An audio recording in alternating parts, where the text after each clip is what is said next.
Hi, everybody. Welcome to Saturday Live at the Backyard Bird Center. Well, this cold weather has everybody asking questions and buying bird bath de-icers. So we are this week going to address the topic of keeping water open. The importance of it, some advice on where to. The question that's we get a lot this time of year, going to address, of course, is there such thing as a bird bath heater / de-icer that doesn't require electricity? So we're going to get to all those topics. But first off, we're going to start about the importance of keeping water open. Unfrozen water is the most scarce things for birds here in the winter months. Birds can find food, they have internal body heat, they make their own body heat like you and I can, but more birds will die from dehydration in bad stretches of weather in winter than they will of starvation because they have to have water. And then the clean source of water is very important for them. And providing that source of water is, of course, great for the birds, but it is also great for you because you'll get to attract birds that you normally don't see at your bird feeder. So you'll diversify the kind of birds that are attracted in your yard. So where should we place bird baths, and what makes a good bird bath? Well, for bird baths to be useful for birds, they need to be shallow water. I think it's published a lot, no deeper than 2 inches of water. So if you have a deeper bird bath, and a lot of bird baths are deeper than that, to make them better, you put a rock in them or something to give multi-layers of water for smaller birds and larger birds. So that's one way to make them more useful. And people will ask all the time, well, where should I place my bird baths? Well, my advice has always been the same it is for my bird feeders. Place them where you are going to enjoy them. Make sure that you can see them and you're going to get to enjoy the birds that come there. And that it really, especially in winter, that has such enjoyment to a gray, dreary day. Now, the placement for a lot of bird baths when it comes to people being able to view them is, of course, on their deck. So we have deck railing bird baths, we have hanging bird baths, we have ground level bird baths, we have the traditional pedestal style bird baths. Well, all of those serve function, but if you're going to get a lot of usage out of your bird bath, it is best if it's placed close to cover. And I know if it's up on your deck or you live on the second floor of an apartment, those bird baths, you can't easily put those near cover. But when conditions get harsh like they are now, whenever we get freezing temperatures, birds need water, and they'll find it. They'll find that bird bath up on your deck. It may take them longer. Ideally, placing a bird bath really close to cover, bushes and shrubs, will give those birds more confidence, and they'll feel safer coming to that bird bath that's close to cover.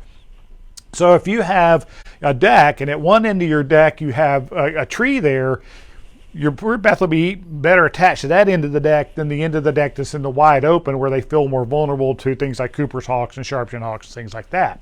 So ideally, a ground level bird bath is about as good as you can get for attracting birds. And I'm talking about a lot of birds. Now, birds that are used to coming to bird baths, in other words, they're resident backyard birds, they know where your bird bath is because they've been there for years and they know where you put your bird bath. But a lot of birds that we don't see at feeders that need water, they're going to be more attracted to a bird bath that is close to cover and even on the ground, because that's where they look for water. They look for water in streams and in mud puddles and things like that. And so a bird bath placed on the ground near cover is probably your best overall option you can for attracting a lot of different birds. You've got to be able to keep that water open. Now, we here in Kansas City know what it's like to go through long stretches of freezing temperatures at night, and some people are so dedicated. I've always said that a trash can lid turned upside down allowed to collect water is a bird bath, but if you want it to be really functional, you need to be important to the depth and also keeping it open with a de-icer. So that brings us to the question about those de-icers. I get asked all the time, and I've been asked multiple times this week already, is there any bird bath de-icer that doesn't require electricity? Well, the simple answer is no. I've spoken many times to manufacturers who make these bird bath heaters slash de-icers, and they tell me that solar is not an option. The technology isn't there now, nor is it likely to be in any foreseeable future. And the simple reason is that like in our area in north, the bird baths freeze solid at night. I mean, because it's shallow, that bird baths need to be really cold temperatures, teens, single digits. That water freezes solid, and then we're cloudy mostly in the winter months, so there's not a lot of solar heating to help that ice melt. So a solar device would require good, strong sunshine, and even that, they don't get hot enough to melt a solid block of ice. So, no, I'm afraid not. Now, how do you get around these bird bath that maybe you don't have an outside outlet in your house where you have your bird bath? Well, you can, as long as you have an outdoor rated extension cord, and you can run it. I've run mine usually on a 50-foot extension cord, and I've actually I had an outside outlet go bad last year, so I actually had to run my extension cord under my basement door, and the door closed just fine, and I actually had it plugged inside into a ground fault plug inside, and it worked all winter just fine. Now, most of the cords on bird bath de-icers are usually short. So attaching that to a outdoor rated extension cord and wrapping it in like black electrical tape and squeezing it good, getting a good seal, will keep water out of it, and they're perfectly safe. Remember, these are, I hate calling them heaters because that makes people think it's a jacuzzi. No, these are de-icers. You can hold them in your hand. They don't get that hot.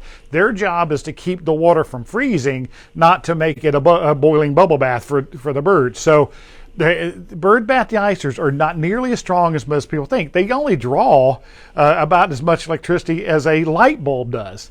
And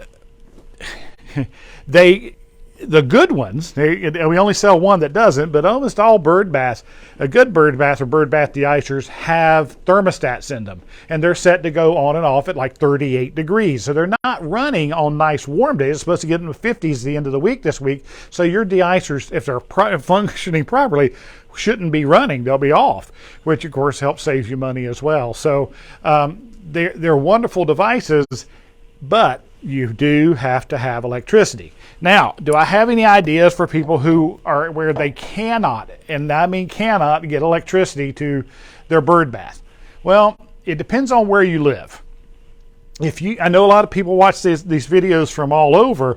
If you live in an area like to our south where you don't really get a lot of really, really cold nights where your bird bath freezes solid, and I have those people that are very diligent. Every morning they dump out the ice and they refill the bird bath, and then they'll refill them a couple times a day. Well, if you live in a warm environment where they may get a little bit of ice on the bird bath at night, but the sun comes out during the day, then you can probably use a dark colored bowl, like this one's black.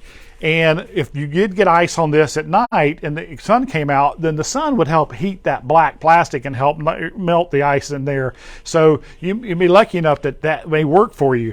Another thing that you can do, moving water. It takes a colder night to freeze moving water than it does still water. So like this is a battery operated water wiggler, and it agitates the water and keeps the surface from moving, and the water won't freeze in that at the same temperature at 32 degrees.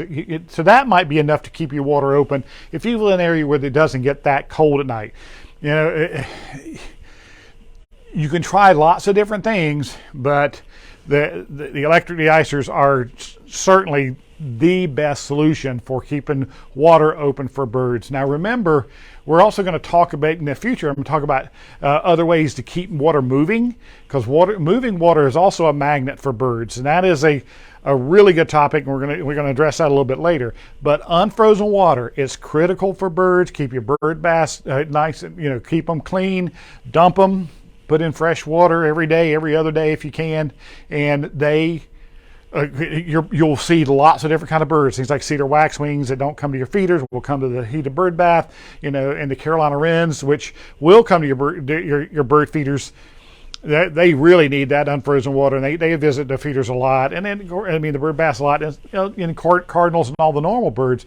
But you really want to have a bird bath for them in open water. So thanks for the idea for the program. Like I say, I get that question a lot. I hope that helped you understand the the situation with electricity and heated bird baths. So send an idea for future programs. Give us a like, give us a share. If you're on YouTube, please subscribe. Until then, come on, let's talk birds.